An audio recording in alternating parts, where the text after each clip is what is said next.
the main events of the First Dáil and the War of Independence in Ireland that happened at the beginning of the 20th century, and which ended up at the end of this period. It defined the borders of what became the Free State of Ireland to the south and west of the picture, and then the state of Northern Ireland, which remained part of the United Kingdom in the northeast. Okay, so 6 counties remained part of the United Kingdom, and the other 26 went on to form the Free State of Ireland. And after the writing of the Irish Constitution in 1938, they became part of the Republic of Ireland.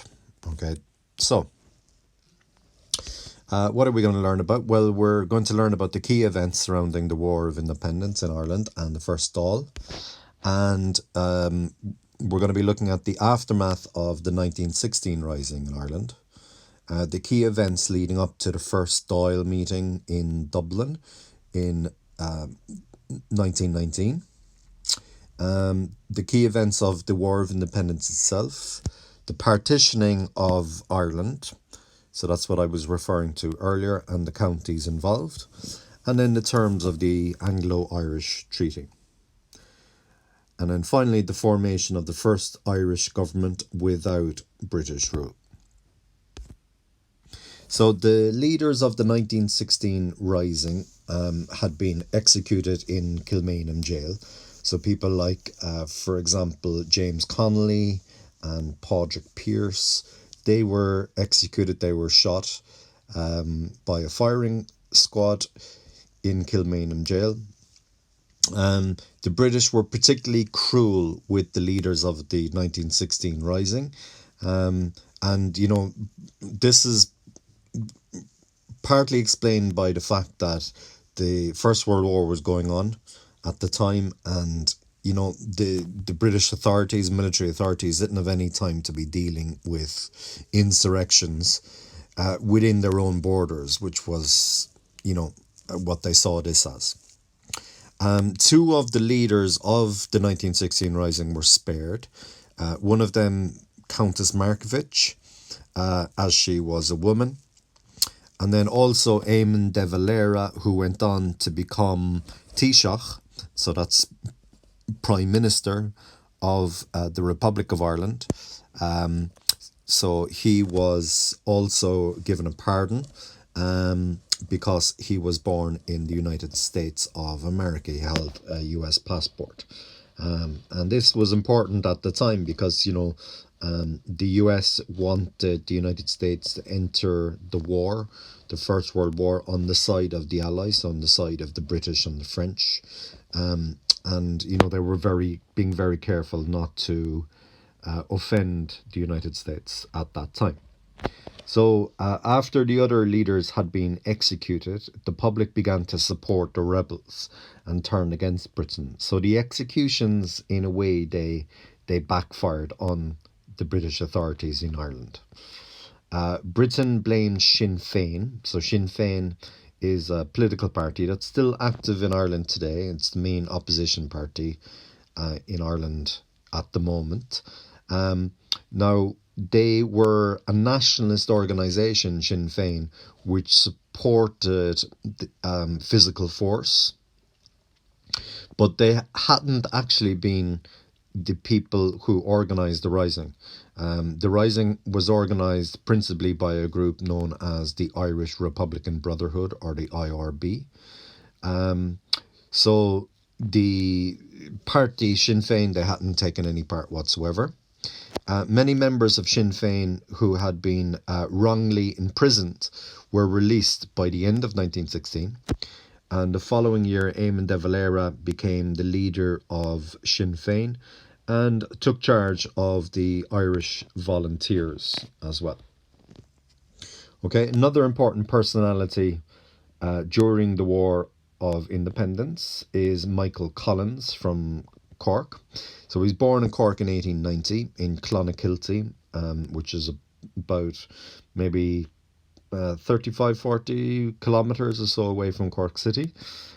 He was one of the rebels who fought in the GPO during the Easter Rising. So he was, in one of the major gun battles of the 1916 Rising that took place in the Grand Post Office, or General Post Office, on what is now O'Connell Street in Dublin city centre. After the Rising, he was imprisoned in Wales, like a lot of other people who had taken part in 1916. So he's imprisoned in Wales in a place called Frangach prison with other Irish rebels. Now, they weren't separated there, so while there, he was able to be trained by the other rebels in guerrilla warfare. Now, the word guerrilla is a term that comes from Spanish, right? Guerrilla. So it's a type of war that is fought when you don't have that many resources, or you don't have much.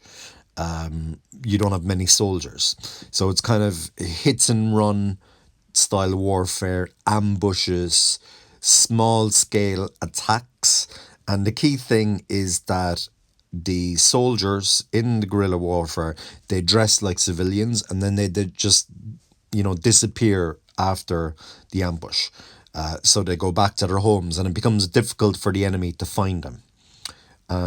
So they can use their numbers in the most effective way.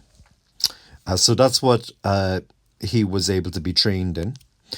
So fighting involving hit and run. So you hit the enemy and then you disappear into the countryside. Collins was released from prison in December of 1916. Okay, so he only spent, not even a year there, from Easter of 1916 to Christmas. By the way, one of the reasons why they were released towards the end of 1916 is that Britain needed to recruit soldiers from Ireland to fight in the First World War. They were desperate for soldiers, and they didn't want to bring in, compulsory a compulsory draft, so that people wouldn't have any choice. They would have to fight. So they wanted to avoid what's called conscription, a compulsory draft into the army. So in order to, make themselves appear more sympathetic in the eyes of the Irish nationalists, they released some of these prisoners. So Éamon de Valera is another key figure who later went on to become Taoiseach, or Prime Minister of the Republic of Ireland. De Valera was appointed the leader of Sinn Féin and the Irish Volunteers. This is after 1916, so when the other leaders were killed, he was one of the main leaders that were still alive, himself and Countess Markievicz. When negotiations with Britain and Ireland failed, De Valera continued to resist British rule and was put back into prison in May of 1918. He was sent to Lincoln Prison in England. Michael Collins helped him to escape in 1919 over in Lincoln, right, which is in the northwest or northeast of England. A few months later, he travelled to America, the United States of America, with the aim of raising money to buy more weapons for the IRA, or the Irish Republican Army, and to assist with their political wishes. So a lot of the money and a lot of the support for Irish independence was coming from people that were Irish in the United States, or that were the children of Irish immigrants to the United States. So the First Dáil happened in December of 1918. December 1918, there was an election that was held in Ireland. So Sinn Féin won the majority of these seats, 73 out of 107. The Home Rule Party, which was a party that supported constitutional Irish independence, but not physical force, violence in order to achieve this. However, Sinn Féin did support physical force, violence. So the Home Rule Party, they only won 6. So clearly, there was a lot of sympathy for the physical force point of view, let's say, in the Irish argument. So in total, the people who voted nationalist, right, would be 79, 6 plus 73 out of 107. And then the rest of those were unionists. Okay, so the unionists were mostly based in the northeast of the country, right, what is today Northern Ireland. But also there were one or two members of parliament that were elected, for example, in Trinity College, Dublin. They could elect 2 members, and both of those members who were elected in 1918 were unionists. The elected members of Sinn Féin refused to go to the Westminster Parliament in London, and instead they established their own parliament in Dublin, Dáil Éireann. So the way that they saw it, Home Rule had been granted. It should have been delivered. And by December 1918, the First World War is over. That had been an excuse that the British were using for the reason not to start or to not begin Home Rule in Ireland, which had gone through the Houses of Parliament. So they established their own parliament. Okay, so it was actually a legal parliament according to the Houses of Parliament. Okay, so of course this led directly to the War of Independence. The First Dáil meeting was the beginning of the War of Independence in Ireland. The IRA began to fight the British in Ireland using guerrilla warfare. Groups ambushed the British Army and police. These groups were known as flying columns, as they quickly moved from place to place and disappeared very quickly after the attack. Okay, the famous leaders of flying columns were Tom Barry in West Cork, and then Dan Breen in Tipperary.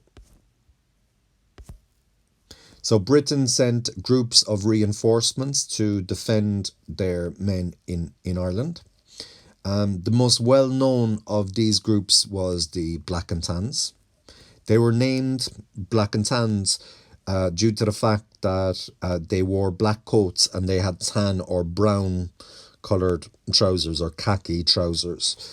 This is because there was a shortage of police uniforms in Britain at the time. So they used a combination of army uniforms and police uniforms.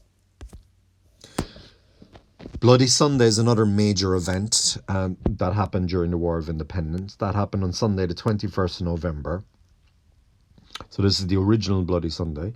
Michael Collins, in the morning of the 21st of November, led a group called the Squad that killed 14 British intelligence agents that were known as the Cairo Gang, because they had been based in Cairo in Egypt and they had been involved in intelligence there. They were spies in Cairo.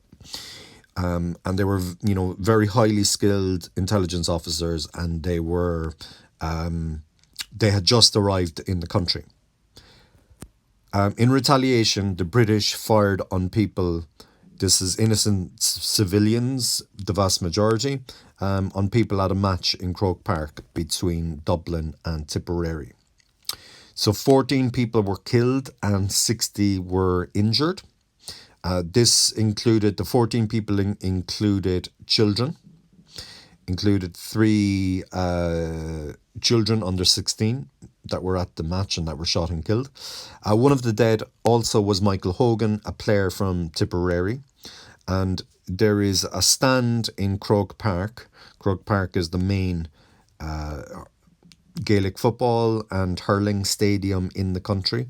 So one of the stands in that stadium is named after him. And here you can see some scenes outside of Jervis Street Hospital in Dublin. So this is where victims of Bloody Sunday were taken to after the shooting. So Bloody Sunday caused enormous negative publicity for the British all around the world, and it put a lot of pressure on the British to find a peaceful solution to the Irish problem. Okay, so part of the solution had been discussed already, or was being discussed. This was the partition of Ireland. So the British government had decided that enough fighting had taken place and a solution needed to be found. The Government of Ireland Act was established in December of 1920. Under the Act, Ireland would have two parliaments. It would have one parliament in Dublin and another parliament in Belfast. It was proposed that the parliament in Belfast would govern the whole of Ulster, but the Unionists felt that only 6 counties should be included: Antrim, Down, Armagh, Fermanagh, Derry and Tyrone. Okay, so these are these 6 counties here that you can see on the map. Now, other Unionists wanted to have the whole of the province, so that would include, Donegal, and also Monaghan and Cavan too. But anyway, it was felt that if they kept those 6 states where, in total across those 6 states, there's a clear majority Unionist population. At the time, it was about approximately 2/3, a little bit less than that, of the people in those 6 counties supported remaining part of the United Kingdom. It would make the state more stable. So the partition was to separate the Unionists and Nationalists. However, it caused great upset from both sides. So there were Nationalists that were stuck in Northern Ireland, in the British state, and then there were Unionists as well who were stuck in the Republic of Ireland. Okay, so the beginning of the end then was the started off with a general election that was held in May of 1921 in Ireland. The Unionists won 40 out of 52 seats for the Belfast Parliament, so the other 12 were nationalists, or they were centrist. Sinn Féin won 128 of the 132 seats for the Dublin Parliament. So they're really strengthening their power. King George V invited Éamon de Valera to London to talk. The IRA were running short on weapons as well, so it suited the IRA to talk peace with the British at this time. Both agreed that the fighting should stop. And on the 11th of July 1921, the IRA and British forces came to a truce and agreed that the war was over. So here you can see the signatories, both the British and the Irish. The Irish are on the right-hand side, to the Anglo-Irish Treaty. So in 1921, in October, a conference was organised in Downing Street, London, between Éamon de Valera, the Prime Minister of Britain, and Lloyd George, right, the Prime Minister of Britain, between Éamon de Valera, who was the leader of Sinn Féin. De Valera himself did not take part in the negotiations, but never gave a concrete reason for this. Some people speculated it was felt that a 32 county republic would never be obtained, so De Valera wanted to avoid any association with this treaty, and he sent Michael Collins in his place. So Michael Collins ended up getting the blame for the parts of the treaty that people didn't agree with.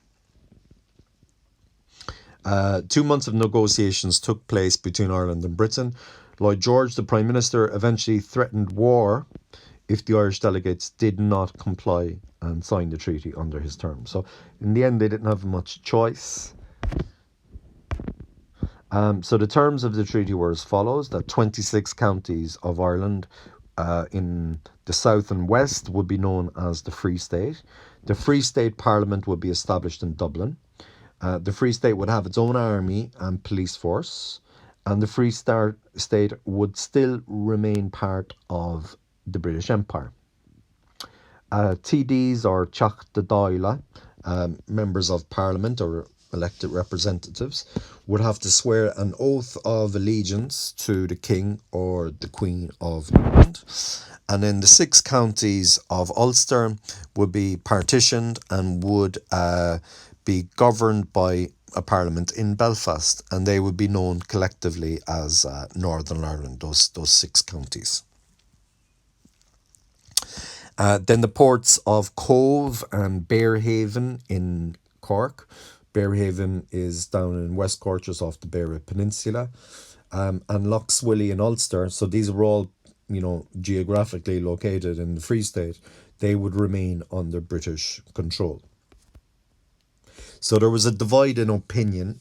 The Irish public welcomed the idea of a treaty in general. It was brought before the Dáil in Dublin on December the 16th, 1921.